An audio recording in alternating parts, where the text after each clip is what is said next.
position, eyes are still closed. Any seated position. We're going to rub our hands together, creating some Agni fire in the hands. And then we take our hands, or the palms of our hands, and we place them on our forehead. We go into the world thinking kind thoughts about ourselves and others. We take the palms to the throat. We go into the world speaking kind words to ourselves and others. And finally, allowing the hands to rest on the heart, we go into the world showing love always. Namaste. Thank you. Thank you. And welcome our speaker. Come on up. Oh, we have Tuesdays yoga at night and Sundays if anyone else is wanting to come. Tuesdays, what time on Tuesdays? 6:30. 7:30. Yep. And then Sundays. 6:30 to 9:45. Yep. Okay. Just a couple of minutes while we set up.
Does that?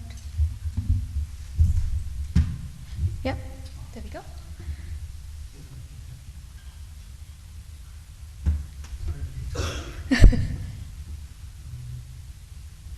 Let me just check.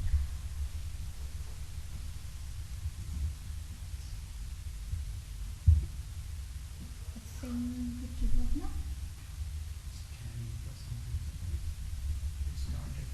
Yeah.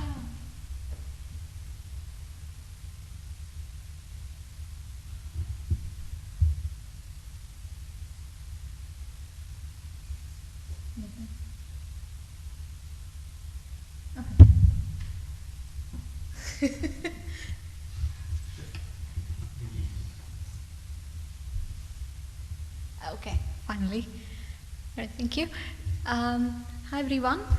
We're just here to talk a little bit about the Ayurveda. We're not going to get too deeply into what Ayurveda is, what it does. I'll just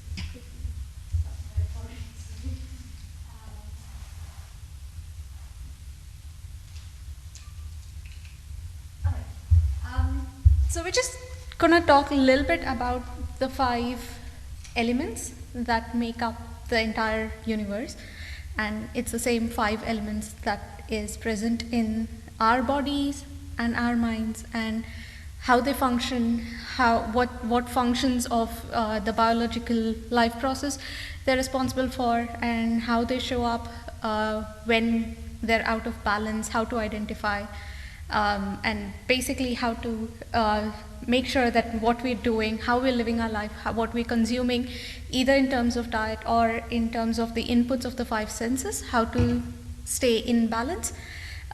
So that's a little bit about what we're going to do, and a little bit about the 5 routines, daily routines that we can incorporate in our daily lives to make sure that we're taking care of the 5 sense organs and the motor organs that we have. At any time, if you have any questions, please raise your hands. I'll stop and we can have a discussion. I'm not here to talk at you. So the 5 elements, I'm sure a lot of you might have heard about them in some way or the other. The way we understand the 5 elements is that if you look at how the world was created, how the humanity was created, everything starts with the space, the akasha. That's the one on the bottom. That's the subtlest of the all 5 elements. We call that as the avyakta, the unmanifested. Before the world was, before the Big Bang, if you want to call it that, it was the space, it was the akasha. That's the element which contains everything else in it.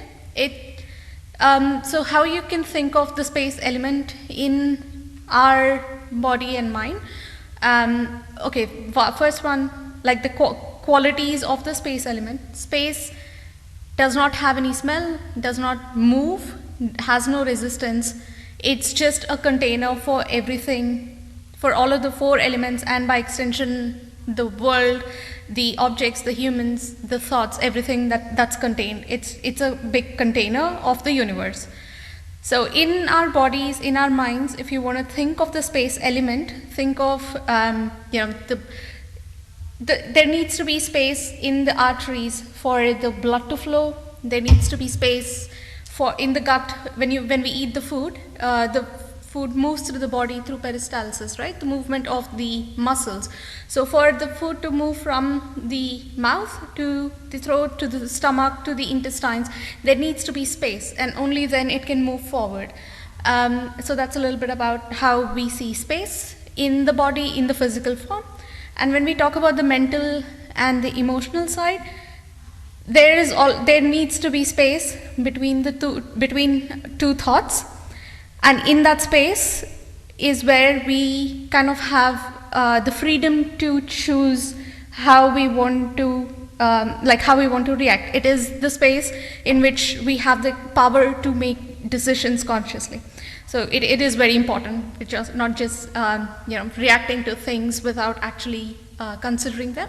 So that's really the importance of space in the physical body and physical mind. So when we talk about the next element, so space is just being, right?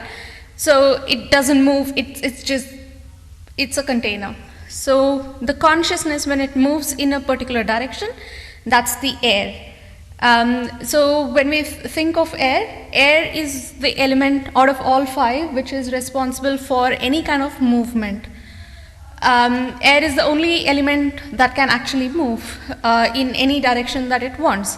When you think of water, or it's like it flows from top to bottom, but air does not have those kind of rules. It can go top to bottom, it can go bottom to top, it can go in circles, it can go however it wants.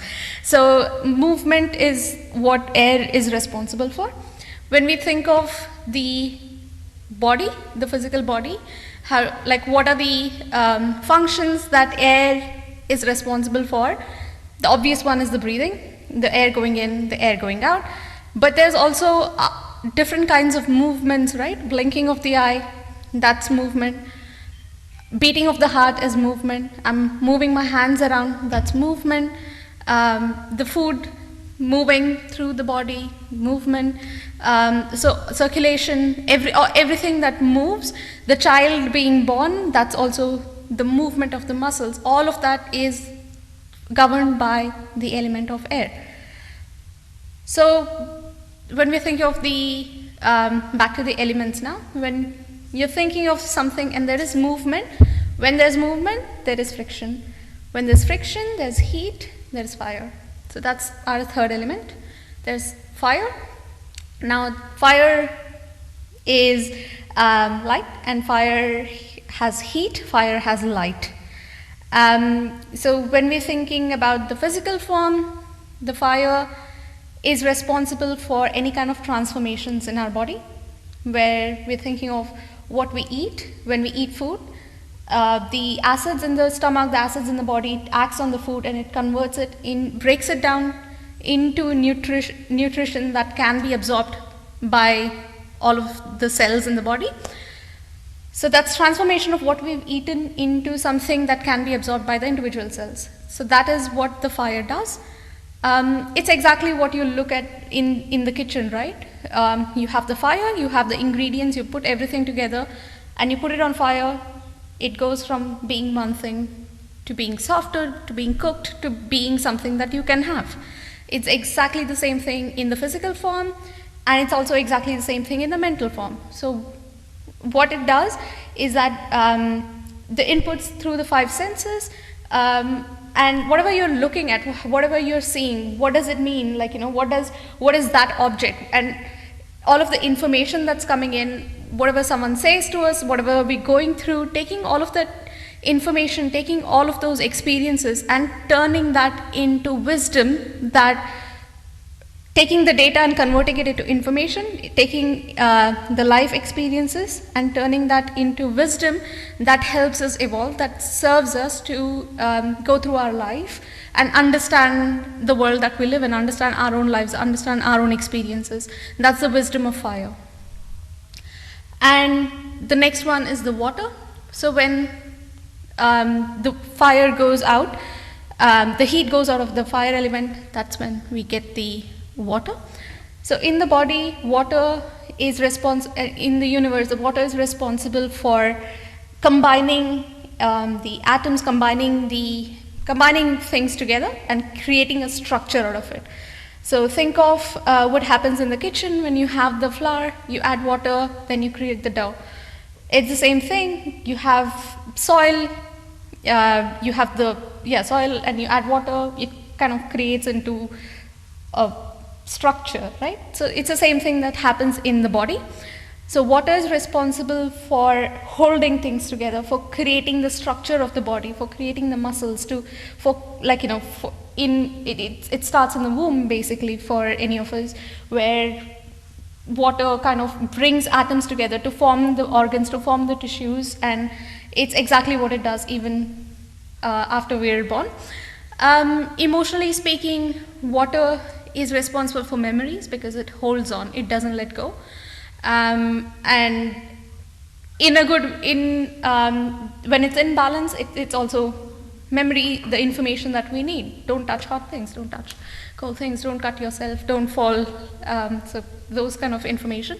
The memory of all of that, that's the water element. And finally, when water solidifies, that's the earth. That's this most heaviest of all 5 elements that we have. Earth is basically the structure, it's the grossest and the heaviest of all 5 elements. It's the bones, it's the mass, the structure, the physical body itself. That's the earth element. And when it comes to the emotional side of things, it's the feeling of being grounded, it's the feeling of staying calm, ability to love. All of that is from the earth element. Ability to nurture another life form, to give space, to give nourishment to another form, to allow it to grow. That's the earth element. So when we talk about the 5 senses specifically, and how each of these elements correlates with the 5 sense organs that we have, the hearing is associated with space, because when you think of the ability to hear, it's all the vibrations that are going inside your eardrums. From the auditory canal, it's literally just the vibrations that, like, your eardrums vibrate depending on the frequency of the sound that is going into the ear, and it's the vibration that's then passed on, and your brain kind of processes that as the sound, as the information of what you're hearing. So it's literally, there's no place for any muscles, any blood, there's nothing required except the vibrations for you to hear the sound. So that's the space element. And the sense of touch, that comes from air. So if you want to think of, like, if you open the door and you walk out, you'll feel the breeze on your face, hands, skin, whatever's exposed. So that's how you can kind of know how the touch relates to air. And the sight is sight is fire, of course, because you need the light, you need the fire to see objects. And the taste is water, because without the saliva you can't really taste anything. So the tongue really needs the saliva. It's the saliva that's enabling the tongue to taste what you eat. And the last one is the smell. That's the earth. Again, when we talk about the grossest one, like the heaviest of all 5 elements, this is also the heaviest of all the 5 senses, the sense of smell. Please feel free to stop and ask any questions you have, and I don't want to talk at you. So it's a little bit of, I might just skip this and come back to this. So like we have the sense organs. So how we understand is that the sense is the input to our system, to our mechanism, and when there's an input to something, there's also an output to that. So that's where the motor organs come into picture. So when we talk about the space, we have the ears as the input, as the sense organ, and then we have the vocal cords as the output. So when you hear something, you respond to that. And again, if you think of how the speech works, it's also again vibrations that's coming out from the voice box. So the vocal cord is again with the space, and with the touch, the air, the touch is the skin, and that's how the input to the system is. And when you want to engage, when you want to touch something, it's always mostly the hands that you use to touch anything, anybody, hold objects, give, receive, all of those. So hands are the motor organs for air. And with the fire, it's the eyes. Eyes enable you to see, to look at objects, to look at what's in front of you. And for you to walk, you need to, like the feet, for you to go anywhere, the feet and the eyes have to work together. So if you're not looking at where you're going, you will probably, there will be obstacles, you'll trip on something, you'll walk into something, things like that. So the feet are fire. And with the reproductive organs, they're water. One way to think of that is, for the reproductive organs to work properly, you need the water element. You need the lubrication over there. And also another thing, why in most of the spiritual, any kind of religious or spiritual practice, a lot of times why they ask you to abstain from certain kind of food. Fasting is prescribed so that it's a way to develop the discipline of when you control the tongue, which is also the input for the water element. You also end up having the discipline to control the output, which is the works of reproductive organs. So that's how they connect together. And again, with the last one, the earth element, the output is the excretory organs. If you think about it, there are 3 kinds of waste that's produced. It's the sweat, it's the urine, and the stool, and all 3 are the output of your body, which relates to the earth element, even with sweat and urine. So we have all of these 5 sense organs, and we have the 5 motor organs that work as input and output systems which connect us to the world around us. So a little bit of how to, we have to use it. A lot of times it's use it or lose it.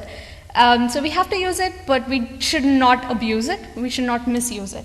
So what does it look like what is the 5, how best to use the 5 organs?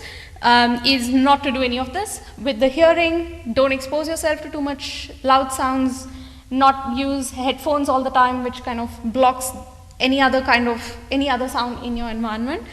And the other one, which is not very, I don't think we have the danger of that, is lack of sound, mostly for people who might work in soundproof rooms, which is not most of us. With touch, what we mean by hypertouch is anything that blocks it has the ability to block the sense of touch. Think of anything that can block the skins, like makeup, any kind of chemicals that we apply. It can affect our sense of touch. And the opposite side would be physical isolation, of not having that feeling of touch at all. And with sight, I think we do both of them. Visual overload, excessive use of screens, or the other end of it, which is reading in darkness or just watching stuff in darkness. I'm sure most of us do both. And again, with taste, overeating and undereating is overusing of that sensory organ. With smell, it's either overusing of perfume, or especially during the pandemic where most of us were living inside, most of the times it's not being exposed to natural smell around us. And the same thing with the 5 motor organs. With the vocal cord, do not engage in verbal clutter, a little bit of what I'm doing right now, please don't do that.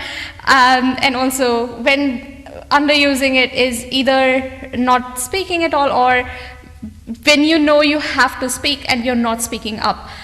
When you are holding yourself back from speaking the truth, that also affects your ability of speech. And with hands, like, our brains are not designed for multitasking. Focus on one task at a time, do not multitask, and also do not be too idle. That's also not good for the air element. And with feet, I'm sure excessive usage or not using at all, being completely sedentary, either of those is bad. With the reproductive organs, it's the overuse of the organs, or suppressing the urge when, suppressing the urge of the release. Either of those is not good for you. And same thing with the excretory organs. Do not hold it in, do not engage in excessive purgation. This is a valid treatment for some of the health issues, but it has to be for specific health issues under supervision. But otherwise, if you don't have those issues, please don't engage in purgations. And the last one, I promise, is what can we do on a daily basis to take care of the 5 the sense organs that we have. For the ears, there is oiling, but the oil has to be warm. And please, if you're new to this, please do it under supervision, because you do not need, you can't be doing it if you have any kind of pimples inside the ears that can pop. You cannot really see it, so it's best to get someone else to look at it and look into your ears, and then do it when you are 100% sure it's safe. And with skin, what you can do is to do oil massage for yourself every day. If you can, every day, perfect, but at least once a week. And especially during winter, it's very good for you. Just get a little bowl of warm oil, sesame oil or anything depending on your body type. Warm the oil, apply it, allow the body to absorb it. That's one thing that you can do to take care of your skin. And for the eyes, especially for people who work on laptops, who are exposed to blue light a lot, or people who watch TV a lot, please apply rose water eye pads. What it does is help to absorb excessive heat away from the eyes, and it kind of prevents the drying of the eyes. It keeps it cool. It's very good for you.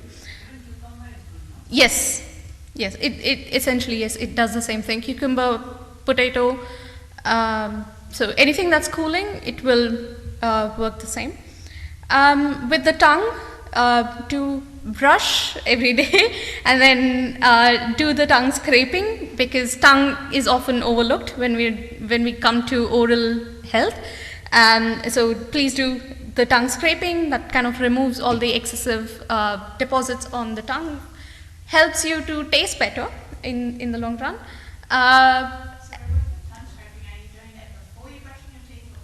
After. Just after. And with the nose, there is something called nasya. it's the oil that we warm up and just add a couple of drops in each nostril and sniff it. So it kind of lubricates the pathway for the air to go in, and it kind of helps the movement of prana in the body. So this is just, and it does a lot more than that, but let's just. There are different kinds of oils that you can use. Again, the most basic one, you can just use the sesame oil that we've talked about for the Abhyanga. You can use the same thing, or we have, in Ayurveda, we have something called Anutailam, which also has sesame at the base, but it has other kind of herbs which help with the removal of the toxins from the airways, which are specifically for it. We call that prana, the channel of prana. For herbs that are specifically designed for removing the toxins from the.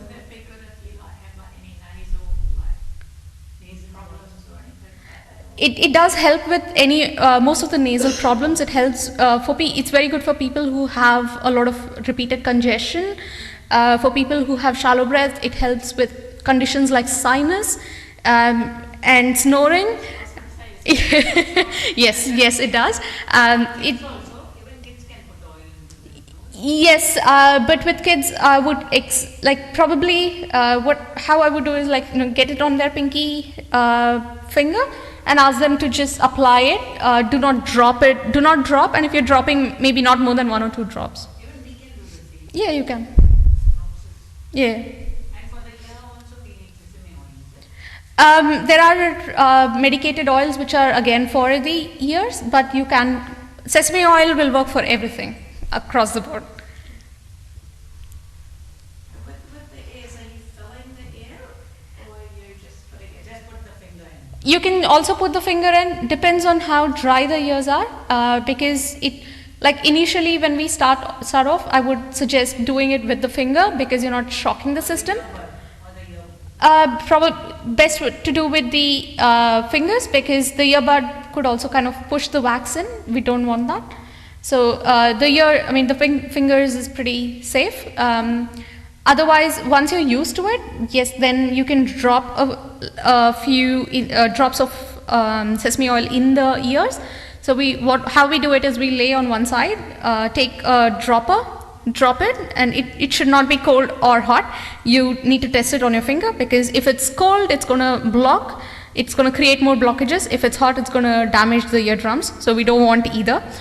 You test it on your hand to make sure you're comfortable with the temperature, and then you drop a few drops in the ear that's on the top, and you just stay on the bed, and then let the oil absorb, go inside, and most likely you will have a little bit of air bubbles coming out. That's very normal. Let that happen, and give the ear a couple of minutes to absorb the oil, and then what you can do is get a cotton ball, keep it in the ear, and then turn over to the other side, and the excess oil will drain into the cotton ball, and then you do the same thing on the other side. No worries. Earlier they used to do it for the kids, then they said that the earbud is getting blocked, feed it on audiology, so they said stop putting oil into the ear. Yeah, so when the oil is cold, it can create more blockages, and if it's hot, it can damage and not just for the kids, even for us, that's very delicate. It can damage if it's hot. So that's why you have to test it first, and you have to be extremely careful. And again, if you can also have pimples and stuff inside the ears. If you have any of that, do not do it. Any specific oil can stop snoring? The Nasya oil that we talked about, it's called Anutailam. If you want to buy. Sorry? So I have a couple of bottles here if you want to buy it, or it's complete. It's available online. You can buy it from a lot of places. It's easily available in Australia. Nasya is the name of the oil, is it? Nasya is the name of the process, but some of the companies also sell it as Nasya oil, or the actual name for the oil is Anutailam. Anutailam. So Nasya oil, Anutailam, nasal drops, they're all the same. Yeah, I have them here if you want to purchase them. I've got some of the things, but yeah. Any other question?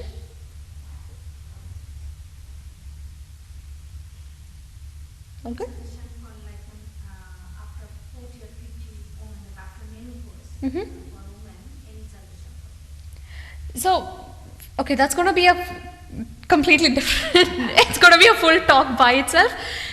So, very,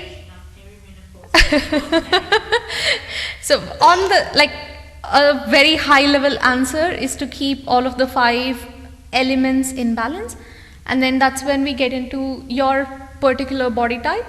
Like what is, like everybody has a different percentage of these elements in our body, right? And then depending on the weather, depending on what we eat, depending on our thoughts, depending on how we live our life, those elements can go up and down. So we need to look at what your actual percentage is and how far away from that. And this is the basics of any, and not just for menopause, for any issue, right? Mm-hmm. You have to look at, again, because even the mind is controlled by the food, you have to look at the person's entire life. For anything, you cannot just say, okay, mood swings, take this or do this, one thing. It's the whole, like we're looking at all of the 5 inputs, right? What are you seeing? What are you eating? How are you exercising? Are you doing, what are you doing? How are you living? And then what in your daily life is feeding the issue that you have. Because just like the life form, even the disease needs food for it to survive.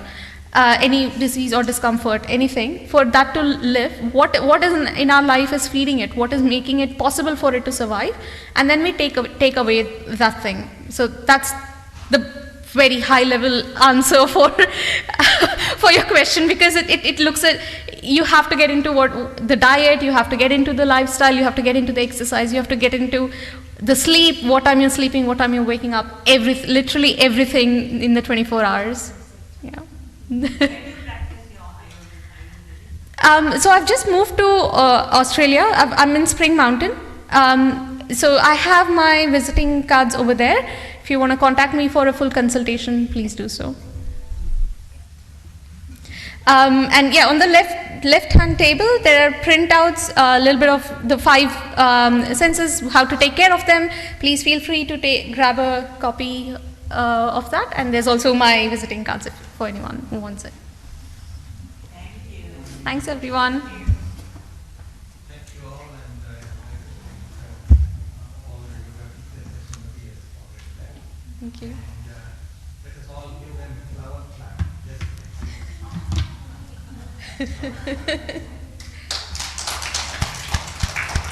Thank you. Oh, thank you. Thanks to both of you for walking us through it.